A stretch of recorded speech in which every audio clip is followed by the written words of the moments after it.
કે એક તારો પ્રયાસ છે ને તને પોલીસ બનાવી શકે છે દોસ્ત.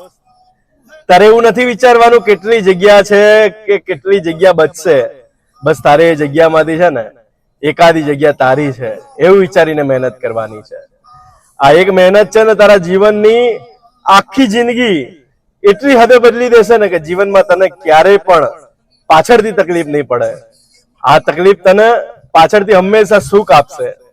બસ 2-3 મહિના તૈયારી કરી લઈશ ને દોસ્ત, તો તારા પાછળના 30 વર્ષ છે ને એ બહુ જોરદાર વીતશે દોસ્ત. તને એમ થશે કે હવે મૂકી દઉં, હવે છોડી દઉં, પણ પોતાના પરિવારનું વિચારજે, પોતાનું વિચારજે અને આવનારા સમયનું વિચારજે દોસ્ત. જ્યારે આ માથા ઉપર ટોપી, આ કેડે છે ને જ્યારે પટ્ટો અને આ તન ઉપર જ્યારે વર્દી લાગશે ને ત્યારે તારે એવું કંઈક સમાજમાં માન અલગ થઈ જશે સાહેબ. તો એકવાર મહેનત કરીને દોસ્ત આ ખાખી માટે